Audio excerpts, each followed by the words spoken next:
Sir ನಮಸ್ತೆ. ಹೇಳಿ ಗುರುಗಳೇ. ಹಾಂ ಸರ್, ಅರವಿಂದ್ ಸರ್ ಇದ್ದಾರೆ, ಸ್ಟುಡಿಯೋದಲ್ಲಿದ್ದೀವಿ, ಮಾತಾಡಿ ಸರ್ ಅವ್ರ ಜೊತೆ. ಹೌದಾ, ಒಂದು ನಿಮಿಷ ಸರ್. ನಮಸ್ತೆ. ನಮಸ್ಕಾರ ಸರ್. ನಮಸ್ತೆ ಅರವಿಂದ್ ಸರ್. ನಮಸ್ಕಾರ ಸರ್. ಹೇಳಿ ಸರ್. ಸರ್, ಈಗ ರಮೇಶ್ ಶರ್ಮಾ ಅವ್ರ ಹತ್ರ ನೀವು ಪರಿಹಾರ ಪಡ್ಕೊಂಡಿದ್ದೀರಾ? ಹೌದು, ಖಂಡಿತ 100% ಪಡ್ಕೊಂಡಿದ್ದೀನಿ. ಯಾವ ರೀತಿ ನಿಮ್ಮ ಅನುಭವ ಇದೆ, ಏನು ಬದಲಾವಣೆ ಆಯಿತು ನಿಮ್ಮ ಲೈಫಲ್ಲಿ, ಅದನ್ನು ಶೇರ್ ಮಾಡಿ ಸರ್, ಮಾತಾಡಿ. ಖಂಡಿತ ಹೇಳ್ತೀನಿ ಸರ್. ನನ್ನ ಹೆಸರು ಮಹೇಶ್ ಅಂತ, ಮೈಸೂರಿಂದ. ಆಕ್ಚುಲಿ ರಮೇಶ್ ಗುರುಗಳನ್ನ ನಾನು ಇದಾಗಿದ್ದೆ ನಿಮ್ಮ ಇದರಿಂದ, ಸ್ಟುಡಿಯೋದಿಂದ. ಸೊ ಹಾಗಾಗಿ ಏನ್ ಮಾಡಿದೆ, ಫೋನ್ ಮಾಡಿ ಅಪಾಯಿಂಟ್ಮೆಂಟ್ ತಗೊಂಡು ಏನಾಯ್ತು, ಫಸ್ಟ್ ಫೋನ್ ನಂಬರ್ ಕೊಟ್ಟೆ ನಾನು. ಫೋನ್ ನಂಬರ್ ಮತ್ತೆ ಗಾಡಿ ನಂಬರ್ ಹೇಳಿದೆ. ಎರಡು ಹೇಳಿದ್ದೇನೆ ಸರ್, ಏನು ಹೇಳಿಲ್ಲ ನಾನು. ಫೋನ್ ನಂಬರ್ ಮತ್ತೆ ಗಾಡಿ ನಂಬರ್ ಹೇಳ್ತಿದ್ದೇನೆ. 30 ಮಿನಿಟ್ಸ್ ನಂದು ಜಾಸ್ತಿ ಎಲ್ಲ ಹೇಳ್ಬಿಟ್ಟು ಅವರು ಪೂರ್ತಿ.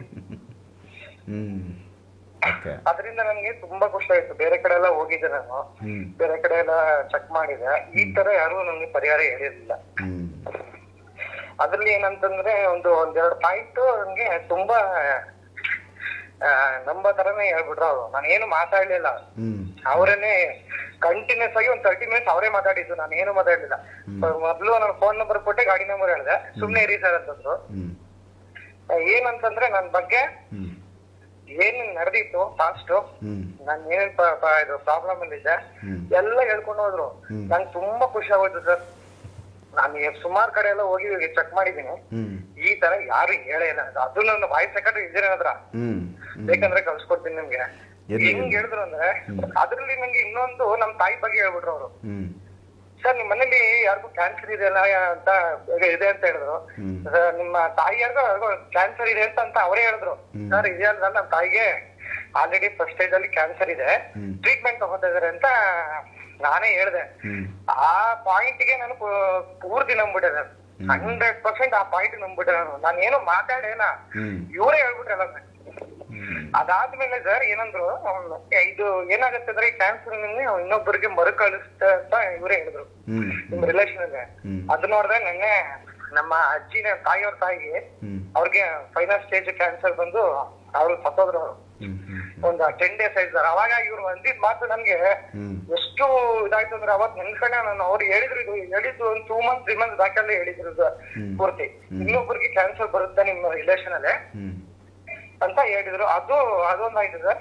ಅದಾದ್ಮೇಲೆ ನನ್ಗೇನ್ ಹೇಳಿದ್ರು, ಫೋನ್ ನಂಬರ್ ಚೇಂಜ್ ಮಾಡಕ್ ಹೇಳಿದ್ರು. ಅವ್ರ ಹತ್ರನೇ ಗೈಡೆನ್ಸ್ ತಗೊಂಡು ನಂಬರ್ ಚೇಂಜ್ ಮಾಡಿದೆ, ಗಾಡಿ ಚೇಂಜ್ ಮಾಡಕ್ ಹೇಳಿದ್ರು, ಗಾಡಿನೂ ಚೇಂಜ್ ಮಾಡಿದೆ. ಅವ್ರು ಕೊಟ್ಟಿದ್ ನಂಬರ್ ತಗೊಂಡಿದ್ದೀನಿ. ತಗೊಂಡು ಒಂದು 2 months ಆಗಿದೆ ಸರ್. ಇಲ್ಲಿವರೆಗೆ ನನ್ಗೆ ಫೈನಾನ್ಸಿಯಲಿ ತುಂಬಾ ಪ್ರಾಬ್ಲಮ್ ಇತ್ತು. ಪ್ರತಿ ತಿಂಗಳು ನನ್ಗೆ ಯಾವ್ದೋ ಒಂದು ಕಮಿಟ್ಮೆಂಟ್ ಬರೋದು, ಸಾಲಗಳು ಜಾಸ್ತಿ ಇತ್ತು. ಈಗ ಏನಾಗಿದೆ ಅಂದ್ರೆ ಒಂದೊಂದಾಗಿ ಸಾಲಗಳನ್ನೆಲ್ಲ ತೀರಿಸ್ಕೊ ಬರ್ತಾ ಇದ್ದೀನಿ. ಅಮೌಂಟ್ ನನಗೆ ಆಟೋಮೆಟಿಕ್ ಸಿಗ್ತಾ ಇದೆ. ಎರಡು ಪರಿಹಾರ ಮಾಡಿದ್ರೆ ಇವರು ಹತ್ರದ್ದು ಪರಿಹಾರಗಳು ಹೇಳಿದ್ದಾರೆ, ದೂರದ್ದು 3-4 ಹೇಳಿದಾರೆ ದೇವಸ್ಥಾನಗಳದ್ದು. ಅದು ಹೋಗಿಲ್ಲ ನಾನು. ಮನೇಲಿ ಏನೇನ್ ಹೇಳಿದ್ರು ಪರಿಹಾರಗಳ ನಾನು ಮಾಡ್ಕೊಂಡಿದ್ದೀನಿ. ಇಷ್ಟು ಚೇಂಜಸ್ ಮಾಡ್ಕೊಂಡಿರೋದಕ್ಕೆ ನಂಗೊಂದು 40 to 50% ಹ್ಯಾಪಿ ಆಗಿದ್ದೀನಿ. ಖುಷಿಗಿದೆ, ಮನ್ಸು ಖುಷಿಯಲ್ಲಿದೆ. ಒಂದೆರಡು ದೇವ್ರದ್ದು ನಮ್ದು ನನ್ಗೆ ಇದನ್ನ ಪೂಜೆ ಮಾಡ್ಬೇಕಂತ ಹೇಳಿದಾರೆ, ಶನೇಶ್ವರಂದು ಮತ್ತೆ 3-4. ಅದನ್ನ ಮಾಡ್ಕೊ ಬರ್ತಾ ಇದೀನಿ. ಆಯ್ತು, 1 ತಿಂಗಳಾಯ್ತು. ಅದು ಮಾಡಿದ್ಮೇಲೆ ಸರ್ ಫೈನಾನ್ಷಿಯಲಿ ನಂಗೆ ಎಲ್ಲಿಂದಾದ್ರೂ ನಂಗೆ ಅರೇಂಜ್ ಆಗ್ತಿದೆ. ಸಾಲಗಳು ಕ್ಲಿಯರ್ ಆಯ್ತಿದೆ. ಒಂದು 2 ಲಕ್ಷ ಗಂಟೆ ಇತ್ತು ಸಿಂಪಲ್, ಅದೊಂದು 50,000 ಗಂಟೆ ಬಂದಿದೆ ಈಗ. ಬಟ್ ನಂಗೆ EMI ಲೋನ್ ಕಟ್ಬೇಕಾದ್ರೆ ಎಲ್ಲಾದ್ರೂ ನಂಗೆ ಅಮೌಂಟ್ ಸಿಗುತ್ತೆ. ಹ್ಯಾಪಿ ಆಗಿದ್ದೀನಿ, ಖುಷಿ ಇದೆ, ಮನ್ಸಿಗೆ ತುಂಬಾ ಖುಷಿ ಇದೆ. ಮುಂಚೆ ಎಲ್ಲ ಯೋಚನೆ ಆಗೋದು, ಏನೋ ಒಂಥರ ಬೋರಿಂಗ್ ಅನಿಸ್ತದ ಲೈಫ್. ಇವೆರಡು ಪರಿಹಾರ ಮಾಡ್ಕೊಂಡ್ಮೇಲೆ ನನ್ಗೆ ಈಗ ಸ್ವಲ್ಪ ಹ್ಯಾಪಿ ಆಗಿದ್ದೀನಿ.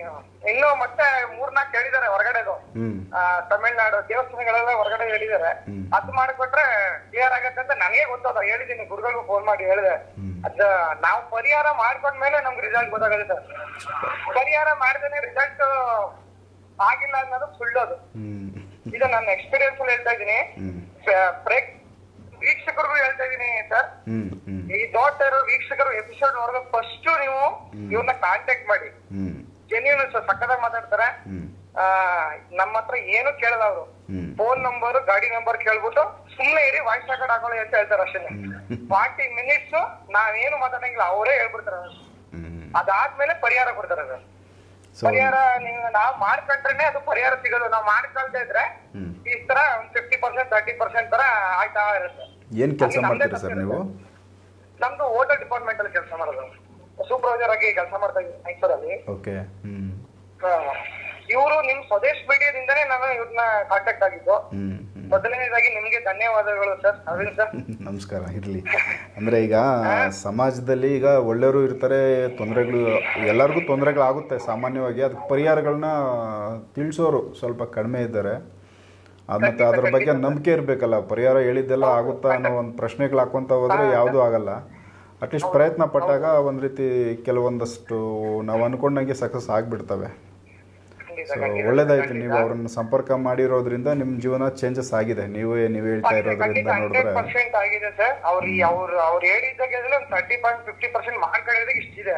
ಇನ್ನು ನಾವು ಪೂರ್ತಿ ಅವ್ರು ಹೇಳಿದ್ದೆಲ್ಲ ಮಾಡಿದ್ರೆ ಚೇಂಜಸ್ 100% ಆಗುತ್ತೆ. ನಾನು 2 ತಿಂಗಳಾಯ್ತಾ ನೀವು ಅವ್ರನ್ನ ಸಂಪರ್ಕ ಮಾಡಿ? 2 months ಆಯ್ತು. ಅಂದ್ರೆ ಇಡೀ ಜೀವನ ನೀವು ಎಲ್ಲೆಲ್ಲೋ ಹೋಗಿ ಬಂದಿರ್ತೀರ, ಈ ಜೀವನದಲ್ಲಿ ಎಕ್ಸ್ಪೀರಿಯನ್ಸ್ ಬೇರೆನೇ ಇರುತ್ತೆ. 2 ತಿಂಗಳಿಂದ ಇವ್ರನ್ನ ಸಂಪರ್ಕ ಮಾಡಿ ಆದ್ಮೇಲೆ ನಿಮ್ ಜೀವನ ಚೇಂಜಸ್ ಆಗಿರೋದು ತುಂಬಾ ಒಳ್ಳೇದಾಗಿದೆ. ನನಗೆ ಫೈನಾನ್ಷಿಯಲಿ ಅಟ್ರಾಕ್ಷನ್ ಆಗ್ತಿದೆ ಮನಿ. ನನ್ಗೆ ಯಾವಾಗಾದ್ರೂ ತೊಂದರೆ ಆಗ್ತಿದೆ ಅಂದ್ರೆ ಒಂದ್ 10 days 5 days ನನ್ಗೆ ಏನಾದ್ರು ಅಮೌಂಟ್ ಪ್ರಾಬ್ಲಮ್ ಇದ್ರೆ ಆಟೋಮೆಟಿಕ್ ಸಿಗ್ತದೆ. ನಂಗೆ ಹೋಟೆಲ್ ಡಿಪಾರ್ಟ್ಮೆಂಟ್ ಇರೋದ್ರಿಂದ ನಂಗೆ ಮುಂಚೆ ಸಿಗ್ತಾ ಇರ್ಲಿಲ್ಲ. ಇದ್ರ ಪ್ರಾಬ್ಲಮ್ಗಳು ಸಾಲ್ವ್ ಆಗ್ತಾ ಇರಲಿಲ್ಲ. ಸಾಲಗಳು ಇನ್ನೊಬ್ಬರ ಹತ್ರ ಇಸ್ಕೊಂಡು ಕೊಡೋದು, ಅದನ್ನ ಸಾಲ ತೀರ್ಸೋದು, ಮತ್ತೆ ಸಾಲ ಮಾಡೋದು ಮಾಡ್ತಿದೆ. ಈಗ ಆಟೋಮೆಟಿಕ್ ಆಗಿ ಎಲ್ಲಿಂದನೋ ಸಿಗ್ತಾ ಇದೆ ಸರ್ ನಮ್ಗೆ. ಸೊ ಒಳ್ಳೇದಾಯ್ತು ನೀವು ನಮ್ಮ ಜೊತೆ ಮಾತಾಡಿ. ಸರ್ ನಿಮ್ಗೂ ಧನ್ಯವಾದಗಳು ಸರ್. ನಿಮ್ಮಿಂದ ರಮೇಶ್ ಅವರು ನಮ್ಮ ಗುರುಜಿಗಳು ನಮ್ಗೆ ಸಿಕ್ಕಿದ್ದಾರೆ. ನಿಮಗೂ ನಿಮ್ಮ ಚಾನೆಲ್ ಇನ್ನೂ ಬೆಳಿಬೇಕು ಅಂತ ನಾನು ದೇವರಲ್ಲಿ ಬೇಡ್ಕೊಳ್ತೀನಿ, ಚಾಮುಂಡೇಶ್ವರಿ ಹತ್ರ. ಒಳ್ಳೇದಾಗ್ಲಿ ನೋಡೋಣ, ನಿಮ್ಮ ಮಾತಿನ ಸುಮಾರು ಜನಕ್ಕೆ ಒಳ್ಳೇದಾಗ್ಲಿ ಆಗ್ಲಿ. ಎಲ್ಲ ಜನಗಳಿಗೆ ಬಿಟ್ಟಿರೋದು, ಯಾಕಂದ್ರೆ ಜನಗಳೇ ನಮ್ಮನ್ನ ಬೆಳೆಸ್ತಾ ಇರೋದು. ಹೌದು, ಗುರುಗಳ ಆಶೀರ್ವಾದ ನನ್ನ ಮೇಲೆ ಇರ್ಲಿ, ಎಲ್ಲರ ಮೇಲೆ ಇರ್ಲಿ. ಇನ್ನೊಂದು ನಾನು ಲಕ್ಕಿ ಪರ್ಸನ್ ಅಂತ ಸರ್, ನಿಮ್ ಚಾನೆಲ್ ಹತ್ರ ಚಾನೆಲ್ ಇಂದ ಮಾತಾಡ್ತಾ ಇದ್ದೀನಿ. ಅದೇ ಬೆಳಗ್ಗೆ ಅನ್ಕೊಂಡೆ ನಾನು.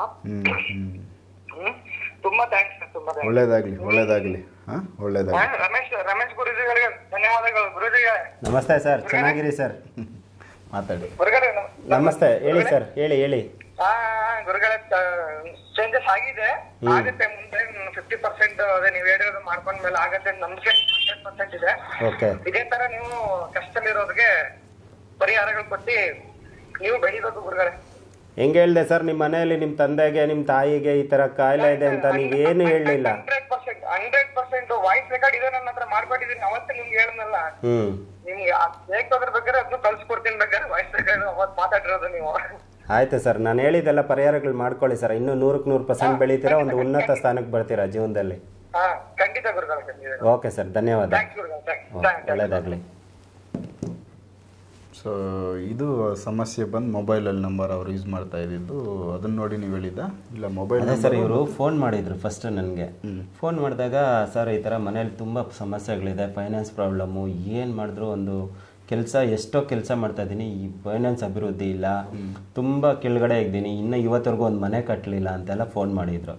ಆಯಿತು ಬನ್ನಿ ಸರ್ ಮಾಡ್ಕೊಡ್ತೀನಿ ಅಂತೇಳಿ ಅಪಾಯಿಂಟ್ಮೆಂಟ್ ಕೊಟ್ಟಿದ್ದೆ. ಮತ್ತು ಒಂದು 3-4 days ಆದಮೇಲೆ ನಾನೇ ಕಾಲ್ ಮಾಡಿದೆ ಅವ್ರಿಗೆ. ಕಾಲ್ ಮಾಡಿಬಿಟ್ಟು ನೋಡಿದೆ ಅವ್ರ ಮೊಬೈಲ್ ನಂಬರ್ ಪೂರ್ತಿ ಕೆಟ್ಟಿದೆ, ಗಾಡಿ ನಂಬರ್ ರಾಂಗ್ ನಂಬರ್ ಯೂಸ್ ಮಾಡ್ತಾ ಇದ್ದಾರೆ.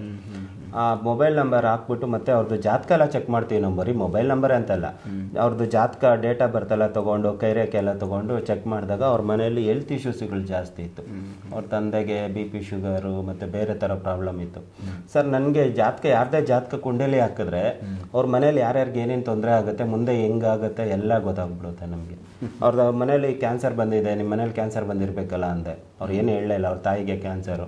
ಮತ್ತು ಇನ್ನೊಂದು 3-4 ತಿಂಗಳು, ಇನ್ನು ಸ್ವಲ್ಪ ದಿವಸದಲ್ಲಿ ನಿಮ್ಮ ಮನೇಲಿ ಇನ್ನೊಬ್ರಿಗೂ ಬರುತ್ತೆ, ಅವ್ರನ್ನೂ ಕಳ್ಕೊಳ್ತೀರಾ ಅಂತ ಹೇಳಿದೆ. ಅವ್ರ ಅಜ್ಜಿಗೆ ಗೊತ್ತೇ ಆಗಲಿಲ್ಲ, 4th ಸ್ಟೇಜಲ್ಲಿದ್ದು ಮೊನ್ನೆ ಏನೋ ತೀರ್ಕೊಂಡ್ರು ಅಂತ ಹೇಳಿದರು. ನೋಡ್ಲಿಕ್ಕೆ ಗೊತ್ತೇ ಆಗಲಿಲ್ಲಂತೆ, ಅವರೇ ಹೇಳಿದರು. ಈ ಥರ ನನಗೆ ಕುಂಡಲಿ ಹಾಕಿ ಚೆಕ್ ಮಾಡಿದಾಗ ಅವ್ರ ಪ್ರಾಬ್ಲಮ್ಸ್ ಎಲ್ಲ ಗೊತ್ತಾಗುತ್ತೆ ಸರ್. ಅದಾದಮೇಲೆ ಮೊಬೈಲ್ ನಂಬರಿಂದನೂ ಗೊತ್ತಾಗ್ಬಿಡುತ್ತೆ. ನನಗೆ ಯಾರೇ ಕಾಲ್ ಮಾಡಿದ್ರು ನನಗೆ ಬರೀ 2 secondsಲ್ಲಿ ಗೊತ್ತಾಗುತ್ತೆ ಅವ್ರ ಪ್ರಾಬ್ಲಮ್ ಎಲ್ಲ. ಜಸ್ಟ್ ಅವ್ರ ಮೊಬೈಲ್ ನಂಬರ್ನ ನನ್ನ ಕಣ್ಣು ದೃಷ್ಟಿಲಿ ನೋಡಿದ್ರೆ ಸಾಕು. ಯಾರೇ ಫೋನ್ ಮಾಡಿದ್ರೆ ಹಿಂಗೆ ಕಣ್ಣು ದೃಷ್ಟಿಲಿ ಮೊಬೈಲ್ ನಂಬರ್ ನೋಡಿದ್ರೆ ಸಾಕು ಸರ್, ಅವ್ರ ಪ್ರಾಬ್ಲಮ್ ಎಲ್ಲ ನಾನೇ ಹೇಳ್ಬಿಡ್ತೀನಿ, ವಿತಿನ್ ಸೆಕೆಂಡ್ಗಳಲ್ಲಿ ಹೇಳ್ಬಿಡ್ತೀನಿ. ಆದರೆ ಅದಕ್ಕೆ ಪರಿಹಾರ ಕೊಡೋದಕ್ಕೆ ತುಂಬ ಟೈಮ್ ಹಿಡಿಯುತ್ತೆ. ನೋಡಿದ ತಕ್ಷಣ ನಮಗೆ ಅವರು ಬೇಸಿಕ್ ಪ್ರಾಬ್ಲಮ್ ಎಷ್ಟಿದೆ, ಒಂದು 10 ಥರ ಪ್ರಾಬ್ಲಮಲ್ಲಿ ಸಿಕ್ಕಾಕೊಂಡಿದ್ರು ಎಲ್ಲ ಥರ ಪ್ರಾಬ್ಲಮ್ಮು ನಮ್ಗೆ ಗೊತ್ತಾಗ್ಬಿಡುತ್ತೆ. ಅವಾಗ ನಾವು ಅದಕ್ಕೆ ನಿಧಾನಕ್ಕೆ ಕರೆಕ್ಟಾಗಿ ಒಂದು ಪರಿಹಾರ ಕೊಡ್ತೀವಿ. ಇಂಥ ಟೈಮಲ್ಲಿ ಇಂಥ ಗಳಿಗೆ ಇಂಥ ಮುಹೂರ್ತದಲ್ಲಿ ಇಂಥದ್ದೇ ಮಾಡಬೇಕು, ಇಂಥ ಜಾಗಕ್ಕೆ ಹೋಗಬೇಕು, ಇಂಥ ಜಾಗದಲ್ಲಿ ನೀವೇ ಮಾಡ್ಕೊಳ್ಳಿ. ನಾನು ಯಾವುದೇ ವೀಕ್ಷಕರುಗಳಿಗೆ ತಾಯ್ತಾ ತಂತ್ರ ಮಂತ್ರ ಫೋಟೋ ರೇಕು ಆ ಥರ ಶೀಟು ಏನು ಕೊಡೋದಿಲ್ಲ ಸರ್. ನಾನು ಯಾವ ಥರ ಹೇಳ್ತೀನಿ ಅಂದರೆ, ನಾನು ಹೇಳೋದು ಕರೆಕ್ಟಾಗೇ ಹೇಳ್ತೀನಿ, ಯಾರಿಗೂ ಡೈವರ್ಟ್ ಮಾಡೋದಿಲ್ಲ, ಸುಳ್ಳು ಪಳ್ಳು ಹೇಳೋದಿಲ್ಲ. ಏನಿದೆಯೋ ಅದನ್ನು ಓಪನ್ ಆಗಿ ಹೇಳ್ತೀನಿ. ಅದನ್ನು ಅವರ ವೀಕ್ಷಕರು ಪರಿಹಾರ ಮಾಡ್ಕೋಬೇಕು. ಮಾಡ್ಕೊಂಡಿಲ್ಲ ಅಂದರೆ ರಿಸಲ್ಟ್ ಸಿಗಲ್ಲ. ಮಾಡಿಕೊಂಡು ಅವರೇ ಚೆಕ್ ಮಾಡ್ಕೊಂಡ್ಲಿ. ನಾನು ಹೇಳ್ತೀನಿ ಇಷ್ಟು ದಿವಸದಲ್ಲಿ ಆಗುತ್ತೆ ನಿಮಗೆ ಅಂತ. ಯಾರಿಗೆ ಆಗಿರಲಿ 15 ದಿವಸ ಅವ್ರು ಮಾಡಿದ ತಕ್ಷಣ ಅವ್ರ ರಿಸಲ್ಟ್ ಸಿಕ್ಕಿದೆ, ಯಾರು ಮಾಡಿಲ್ವೋ ಅವ್ರಿಗೆ ಸಿಗಲಿಲ್ಲ. ಯಾಕಂದರೆ ಇವರು ಇಷ್ಟು ದಿವಸ ಒಂದು ಮೊಬೈಲ್ ನಂಬರು, ಗಾಡಿ ನಂಬರು, ಇಲ್ಲ ಅವ್ರ ಕಷ್ಟಗಳು ಇಷ್ಟು ದಿವಸ ಅವರಲ್ಲಿ ಬಂದು ಕಲೆಕ್ಟ್ ಆಗಿಬಿಟ್ಟಿರುತ್ತೆ. ಅದನ್ನು ಕಳಿಸ್ಬೇಕಂದ್ರೆ ಅದಕ್ಕೊಂದು 3 ತಿಂಗಳು 3-4 ತಿಂಗಳು ಟೈಮ್ ಹಿಡಿಯುತ್ತೆ. ನಾನು ಹೇಳೋ ಪರಿಹಾರಗಳೆಲ್ಲ ಇವ್ರು ಎಷ್ಟೆಷ್ಟು ಬೇಗ ಮಾಡ್ತಾರೋ ಅಷ್ಟು ಬೇಗನೆ ಅವ್ರ ಜೀವನದಲ್ಲಿ ಅಭಿವೃದ್ಧಿ ಹೊಂದ್ತಾರೆ, ಅವ್ರ ಜೀವನದಲ್ಲಿ ಅವ್ರಿಗೆ ಉಳಿತುಕೊಂಡಿರುತ್ತೆ. ಅಂಥವರೆಲ್ಲ ತುಂಬ ಖುಷಿಯಿಂದ ಮಾತಾಡ್ತಾರೆ. ತುಂಬ ಖುಷಿಯಾಗಿ ಅವ್ರಿಗೆ ಒಳ್ಳೇದಾಗಿರೋದಕ್ಕೆ ಅವ್ರು ನಮ್ಮ ವೀಕ್ಷಕರು ಅಷ್ಟು ಸಂತೋಷವಾಗಿ ಮಾತಾಡ್ತಾರೆ. ಸೊ ಕೇಳಿದ್ರಲ್ಲ ವೀಕ್ಷಕರು, ಯಾಕಂದರೆ ಸ್ವತಃ ಅವ್ರಿಗೆ ಆಗಿರೋ ಅನುಭವಗಳು, ರಮೇಶ್ ಶರ್ಮಾ ಅವ್ರು ಕೊಟ್ಟಿರೋ ಪರಿಹಾರಗಳು ಅವ್ರಿಗೆ ಜೀವನದಲ್ಲಿ ತುಂಬ ಚೇಂಜಸ್ ಕಾಣಿಸಿದೆ. ಅನುಭವಗಳು ಯಾರಿಗೆ ಅದು ಸಕ್ಸಸ್ ಆಗೈತೆ ಖುದ್ದು ಅವರೇನೆ ನಮ್ಮ ಜೊತೆ ಮಾತಾಡಿದಾಗ, ಸೊ ರಮೇಶ್ ಅವರು ಯಾವ ರೀತಿ ಒಂದು ಪರಿಹಾರ ಕೊಡ್ತಾರೆ, ಏನೆಲ್ಲ ಅದರಲ್ಲಿ ಒಂದು ಡೆವಲಪ್ಮೆಂಟ್, ಜೀವನ ಅಭಿವೃದ್ಧಿ ಆಗೋದಕ್ಕೆ ಮಾರ್ಗಗಳಿರ್ತವೆ ಅನ್ನೋದನ್ನು ನಿಮ್ಮ ಗಮನಕ್ಕೆ ತೊಗೊಂಬಂದಿದ್ದೀವಿ. ಸೊ ಸಾಧ್ಯವಾದರೆ ಯಾರಿಗೆ ಈ ಒಂದು ಜೀವನ ಒಂದು ರೀತಿ ಚೇಂಜಸ್ ಆಗಬೇಕು, ಅಭಿವೃದ್ಧಿ ಆಗಬೇಕು, ಎಷ್ಟು ದಿವಸದಿಂದ ನಾವು ಇದೇ ರೀತಿ ಇದ್ದೀವಿ, ನಾವು ಎಷ್ಟು ದುಡಿದ್ರೂ ಡೆವಲಪ್ಮೆಂಟ್ ಇಲ್ಲ ಅನ್ನೋರು, ಸೊ ಅಲ್ಲಿ ಏನು ಮಿಸ್ಟೇಕ್ ಆಗೈತೆ ಅನ್ನೋದನ್ನು ಈ ಥರ ನಮ್ಮ ರಮೇಶ್ ಶರ್ಮಾ ಅವ್ರು ಆಗ್ಬೋದು, ಇಲ್ಲ ಮತ್ತೆ ಯಾರಾದರೂ ನಿಮಗೆ ಗೊತ್ತಿರೋರ ಹತ್ರ ಅದನ್ನು ಚೆಕ್ ಮಾಡಿಕೊಂಡಾಗ ಅಲ್ಲಿ ಏನು ದೋಷ ಇದೆ ಅಂತ ಗೊತ್ತಾಗುತ್ತೆ. ಮಿಸ್ಟೇಕ್ಗಳನ್ನ ರೆಡಿ ಮಾಡಿಕೊಂಡ್ರೆ 100% ಅವರು ಹಾಕೋ ಎಫರ್ಟ್ಗೆ ಅಷ್ಟೇ ಅಭಿವೃದ್ಧಿ ಅವ್ರ ಜೀವನದಲ್ಲಿ ಅವ್ರು ಕಾಣ್ಬೋದು ಅಂತೇಳಿ ನಾವು ಕೇಳ್ಕೊತೀವಿ. ಸೊ ಸಾಮಾನ್ಯವಾದ ವ್ಯಕ್ತಿಗಳು ಸಾಮಾನ್ಯವಾಗಿ ಇರೋದು ಬಿಟ್ಟು ಒಂದು ರೀತಿ ಪ್ರಮುಖವಾಗಿ ಮುಖ್ಯವಾಗಿ ಇದಕ್ಕೆ ಸಮಾಜದಲ್ಲಿ ಬರಬೇಕು ಅಂತ ನಾವು ಈ ಒಂದು ಮಾರ್ಗಗಳಿದ್ದಾವೆ, ಇವುಗಳಲ್ಲೂ ಕೂಡ ದಾರಿಗಳಿದ್ದಾವೆ, ಅವುಗಳನ್ನ ಬಳಸ್ಕೊಬೇಕು ಅನ್ನೋ ರೀತಿಯಲ್ಲಿ ಇದೊಂದು ವಿಚಾರಗಳು ತಿಳಿಸ್ತಾ ಇದ್ದೀವಿ. ಸೊ ಇದೇ ಥರ ಇನ್ನು ಮುಂದೆ ನೆಕ್ಸ್ಟ್ ಬೇರೆ ಬೇರೆ ವಿಚಾರಗಳನ್ನ ಮಾತಾಡ್ತಾ ಹೋಗ್ತೀವಿ. ಎಪಿಸೋಡ್ಗಳನ್ನ ನೋಡ್ತಾ ಹೋಗಿ, ಅವಶ್ಯಕತೆ ಇರೋರಿಗೆ ಇವುಗಳನ್ನ ಶೇರ್ ಮಾಡಿ ಅಂತ ಕೇಳ್ಕೊತೀವಿ. ನಮಸ್ಕಾರ. ನಮಸ್ತೆ ವೀಕ್ಷಕರೇ.